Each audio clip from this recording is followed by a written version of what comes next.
Hi friends, ఈరోజు అయితే ఈ యొక్క వీడియోలు చూడండి. ఈ రేకులు అనేది ఎత్తైన కొండలో అయితే తీసుకెళ్ళండి.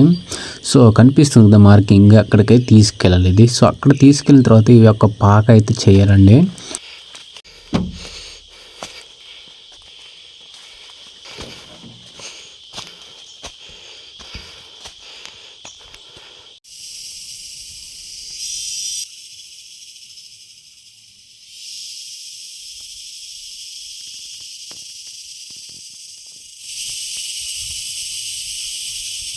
ప్రస్తుతం అయితే ఈ విధంగా అయితే పాకుంది. అయితే సుమారు అయితే 2 years దాకా అసలు యూజ్ చేయలేదు. ఎలాగుంది అది అలాగే ఉంది, మొత్తం చిందరవందర అయితే అయిపోయింది. సో ప్రతి సంవత్సరం మార్చాలంటే చాలా ఇబ్బందిగా ఉంటుంది అనేసి మేమైతే మొత్తం లోపల ఉన్న వస్తువులు మొత్తం బయటకైతే తీసాము. ఎందుకంటే వాటి చెదలు పట్టేసాయండి. ఈ డ్రమ్లో ఉన్న వాటర్ అయితే చూడండి చాలా నీట్ అండ్ క్లీన్గా ఉంది. సుమారు 1.5 year నుంచి ఇది తాగకుండా అలాగ ఉంచాము. ఇది తాగునీరేనండి, ఇది యాక్చువల్గా ఇది వర్షం నీళ్ళు అయితే ఏం కాదు. కానీ నిజంగా చాలా నీట్గా క్లీన్ అనేది ఉంది. నేను ఎక్స్పెక్ట్ చేయలేదు ఇంత బాగుంటుంది అనేసి. సో నిజంగా బాగానే ఉన్నాయి. అయితేనండి నిజంగా ఇక్కడ నుంచి వ్యూ మాత్రం చూస్తే చాలా అంటే చాలా అద్భుతంగా అయితే ఉంది. ఎందుకంటే ఈ ప్లేస్ అనేది చాలా ఎత్తైన ప్లేస్లో ఉంది. ఎందుకంటే ఈ కొండ నుంచి ఆపోజిట్ కొండ చూస్తే నిజంగా చాలా సూపర్గా ఉంది. నిజంగా అలా చూస్తుండిపోవాలి. ఈ పగటిపూట కన్నా ఇంకా రాత్రిపూట అయితే ఆ 2 కళ్ళతో సరిపోవండి, అంత సూపర్గా ఉంటాయి నిజంగా. ఎందుకంటే ఈ యొక్క గ్రామాలు అనేది ఆపోజిట్ కొండలు అయితే ఉంటాయండి, మా గిరిజన గ్రామాల్లో. ఒకవైపు నుంచి చూడండి ఫ్రెండ్స్, వర్షం అయితే వచ్చేస్తుంది. మా అన్నయ్య అయితే ఈ విధంగా కర్ర అనేది చెక్కుతున్నారండి ఈ యొక్క పనిముట్లతోని. సో ఈ విధంగా కర్ర చెక్కిన తర్వాత మనం అయితే ఈ అడ్డవరుసలో అయితే వేయాలి. ఎందుకంటే ఇక్కడ మిషన్లతోనైతే పని జరగదు, కొన్ని మన చేతుల మీదకైతే పని జరగాలి. ఆ విధంగా అనేది ఈ విధంగా అయితే కర్రలు అనేది చెక్కుతున్నారు మా అన్నయ్య అయితే. సో ఒకవైపు చూస్తుంటే చినుకుల వర్షం అయితే బయలుదేరిపోతుంది. మాకు ఒకటే భయం, తడిచిపోతామేమో అనే చిన్న భయం అయితే వేసింది. సో అదే ఇదిగా అనేది మావాడైతే ఆపట్లేదు, కర్ర చెక్తూనే ఉంటున్నారు. ఈలోగా అందాక వర్షం నుంచి భారీగా కాపాడుకోవడానికి ఈ విధంగా మామూలుగా చిన్న చిన్న రేకులు అయితే పైన వేస్తాము. గట్టి వాన వర్షం పడితే కాయవు, ఎందుకంటే ఎగిరిపోతాయి.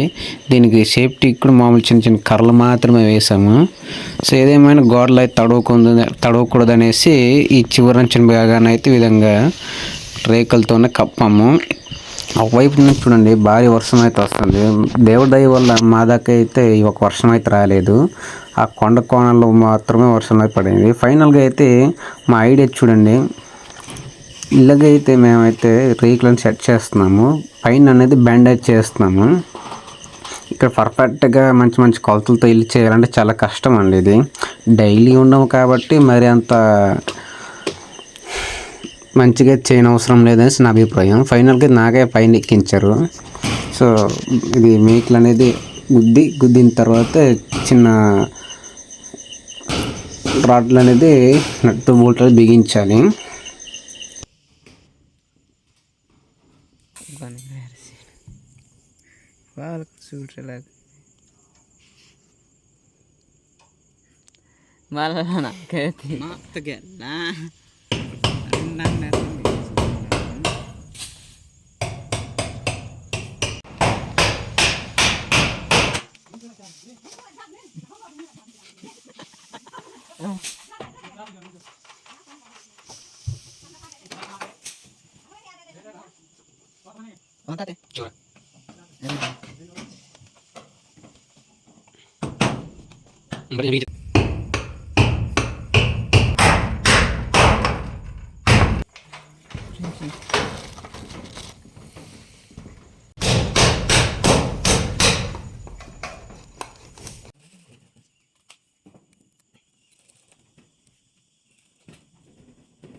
ఇక్కడ వర్క్ ఫినిషింగ్ అయ్యేసరికి సుమారు మాకు చాలా లేట్ అయితే పట్టేసింది. ఇంచుమించు టైమింగ్ చూస్తే మతిపోద్దండి నిజంగా. మేము అలా వర్క్ చేసాం లేదు, సాయంత్రం అయితే 6:30 అయితే అయిపోతుంది. సో మరి ఫైనల్గా దిగిపోయాము. వ్యూ అయితే ఈ విధంగా ఉంది ఈవినింగ్. సో మరి ఇంటికి వెళ్ళేటప్పుడు అయితే ఒత్తి చేతులతో వెళ్ళకూడదు అనేసి మా యొక్క రూల్ అనేది. అట్లీస్ట్ ఒక చిన్న కర్రలైనా తీసుకెళ్ళాలి వంట చేయడానికైనా. సో నేనైతే నేనైతే గడ్డి అయితే మూసుకొని అయితే పోతున్నాను. కింద వెళ్ళేటప్పుడు అయితే దారి చూడండి చాలా డౌన్లో ఉంది. మనం ఏదైనా స్లిప్ అయినా కూడా డైరెక్ట్ కాశీకి వెళ్ళిపోదాం, అంత డౌన్లో ఉంది. సో ఏదేమైనా జాగ్రత్తగా చూసుకొని పోవాలి ఇంటికి వెళ్ళేటప్పుడు. అయితే నాకైతే గడ్డి అయితే మూయించేశారు. సో గడ్డి చూడండి మరీ అంత బరువు లేదు, మరి అంత తేలిక అయితే లేదు, మీడియంలో ఉంది. ఎందుకంటే ఇది ఎండగడ్డి కాబట్టి చాలా సింపుల్గా అయితే ఉంటుంది. అయితేనండి మా వాళ్ళు అయితే చింగు టింగుమని నడుచుకొని పోతున్నారు.